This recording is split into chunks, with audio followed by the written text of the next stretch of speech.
நடிகை சில்க் ஸ்மிதாவின் நினைவு தினத்தை முன்னிட்டு அவரது தீவிர ரசிகர் ஒருவர் 28வது ஆண்டாக சில்க் ஸ்மிதாவின் உருவப்படத்திற்கு மாலை அணிவித்து மரியாதை செலுத்தியதுடன் ஆதரவற்றோருக்கு உணவு வழங்கியது ரசிகர்களிடையே நெகிழ்ச்சியை ஏற்படுத்தியது.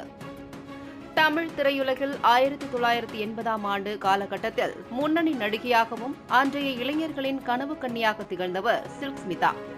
அன்றைய முன்னணி கதாநாயகர்களுக்கு ஜோடியாகவும் கவர்ச்சி பாடல் மூலமாக தமிழ் சினிமாவையே கலக்கி வந்தார்.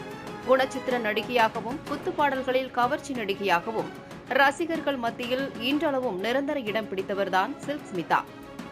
திரைத்துறையில் உச்சக்கட்டத்தை தொட்ட சில்க் ஸ்மிதா கடந்த 1996ஆம் ஆண்டு யாரும் எதிர்பாராத வகையில் கனவு கன்னியாகவே வாழ்க்கையை முடித்துக் கொண்டார்.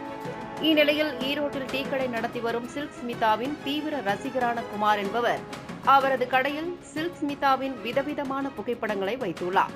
ஒவ்வொரு ஆண்டும் சில்க் ஸ்மிதாவின் பிறந்த நாள் மற்றும் நினைவு நாளில் அவரது படத்திற்கு மாலை அணிவித்து மரியாதை செலுத்துவதோடு ஆதரவற்றோருக்கு உதவி செய்து வருகிறார். இந்நிலையில் இன்று சில்க் ஸ்மிதாவின் 28வது நினைவு தினம் என்பதால் குமாருடன் சில்க் ஸ்மிதாவின் தீவிர ரசிகர்கள் பலரும் அவரது உருவப்படத்திற்கு மாலை அணிவித்து மலர் தூவி மரியாதை செலுத்தினர். அதைத் தொடர்ந்து ஏராளமான ஆதரவற்றோருக்கு டீக்கடை உரிமையாளர் உணவு வழங்கினார். சில்க் ஸ்மிதாவின் உருவப்படத்திற்கு ஆண்டுதோறும் மரியாதை செலுத்தி வரும் டீக்கடை உரிமையாளர் குமாரின் செயல் சில்க் ஸ்மிதாவின் ரசிகர்களிடையே நெகிழ்ச்சியை ஏற்படுத்தியுள்ளது.